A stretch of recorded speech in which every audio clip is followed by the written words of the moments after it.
Olá, bom dia. Estamos de volta com mais uma edição do Acontece Agora e as principais notícias do Brasil e do mundo desta terça-feira. Em depoimento à polícia, o motorista do ônibus que despencou de um barranco na BR-376 na manhã de ontem, na região de Guaratuba, no Paraná, afirmou que o veículo ficou sem freios e ganhou velocidade antes de se chocar com uma mureta de contenção. O acidente deixou 19 mortos e dezenas de feridos. Entre as vítimas, havia uma criança e 5 adolescentes, além de 13 adultos. O ônibus de turismo saiu de Ananindeua, na região metropolitana de Belém do Pará, com destino à cidade de Balneário Camboriú, no litoral de Santa Catarina. Quase no fim da viagem, na descida da Serra do Mar, o motorista perdeu o controle em uma curva, saiu da pista e tombou às margens da rodovia. Um segundo motorista, que descansava no momento da colisão, ainda não foi ouvido no inquérito. Na Índia, os protestos dos agricultores continuam nos arredores de Nova Delhi. Nesta terça-feira, eles acontecem em meio às comemorações do Dia da República.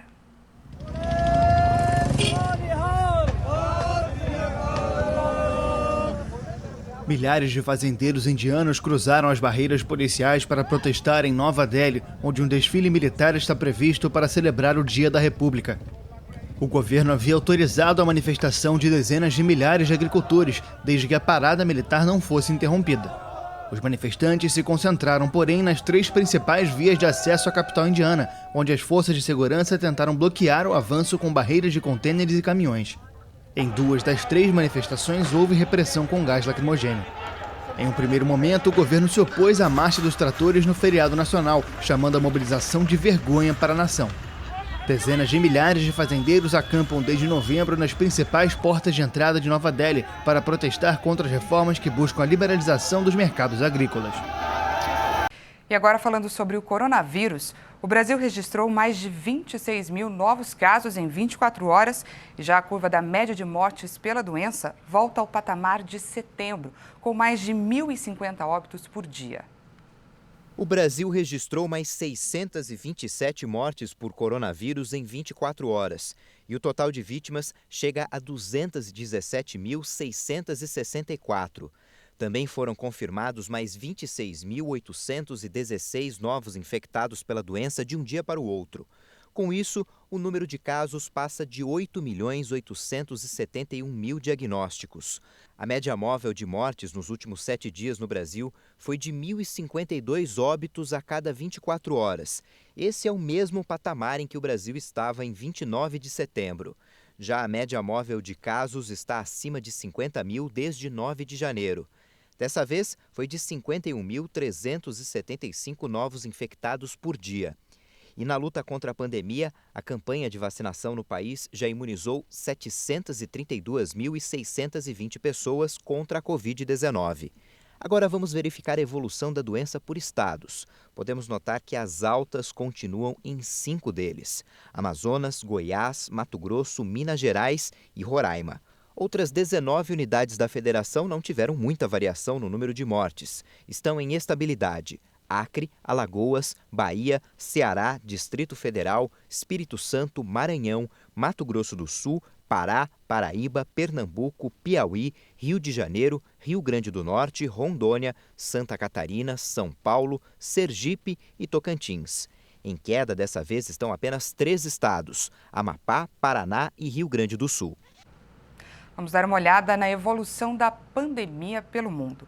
O número de contaminados se aproxima dos 100 milhões. Já são 99.801.000 pessoas infectadas. Segundo o levantamento da Universidade Johns Hopkins, cerca de 2.142.000 pacientes morreram por complicações causadas pela doença. E a vacinação contra o coronavírus segue mais uma semana atendendo aos profissionais de saúde e aos grupos prioritários. Mas muitas pessoas têm dúvidas de quem pode ou não ser vacinado. Você sabe? A repórter Débora Evangelista conversou com uma especialista que esclareceu algumas informações para a gente. Vamos conferir. A Organização Mundial da Saúde estima que entre 65% e 70% das pessoas em todo o mundo precisarão ser vacinadas para que a transmissão do novo coronavírus seja interrompida. Em vários países, inclusive aqui no Brasil, milhares de pessoas já foram vacinadas contra a Covid-19. Os testes das 2 vacinas aprovadas pela Anvisa para uso emergencial apontaram que os imunizantes, em geral, são seguros e têm contraindicação para um pequeno grupo de pessoas. O uso das vacinas se restringe principalmente a quem tem alergia a algum componente do imunizante. Pacientes com doenças agudas e crônicas e com histórico de epilepsia ou convulsão devem procurar um médico antes de receber a vacina. Então, se a pessoa tem uma doença crônica, eu tenho insuficiência cardíaca crônica, eu tenho uma doença pulmonar crônica, mas se essas pessoas estiverem estáveis, controladas, elas podem e devem ser vacinadas. Quem não pode se vacinar naquela semana, por exemplo?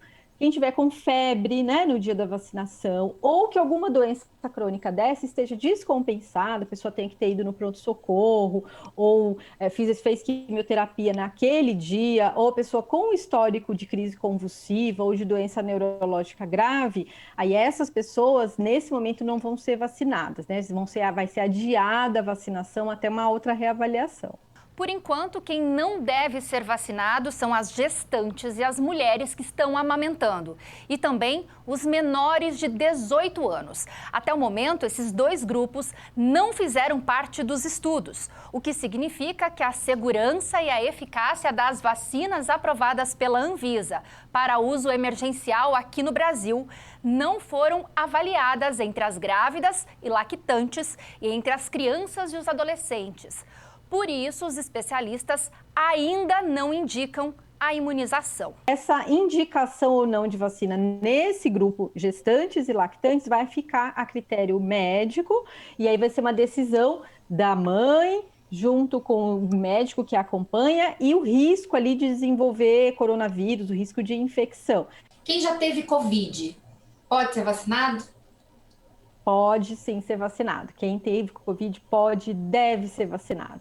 Porque nós não temos certeza de que quem teve Covid vai estar protegido por muito tempo. Hoje a gente tem estudos mostrando que quem teve Covid tem uma proteção aí até 5 meses, é o dado mais recente que a gente tem.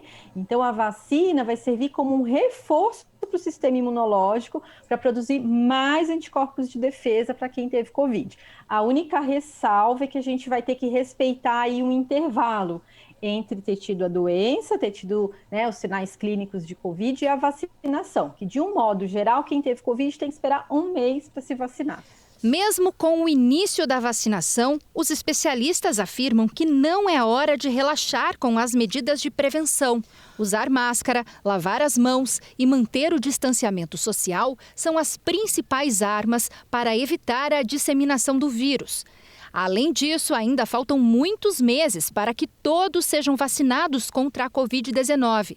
E quem já recebeu a dose do imunizante ainda pode continuar sendo um agente transmissor da doença. As medidas de higiene, né, como a higiene adequada das mãos, o uso de máscaras, eles vão ser necessários por muito tempo ainda, até que a gente comece a observar realmente uma queda do número de casos e do número de hospitalizações. Aí sim, a gente vai ver qual vai ser o novo normal aí, a gente vai estar vivendo uma outra etapa, se a gente vai voltar, né, às coisas do dia a dia.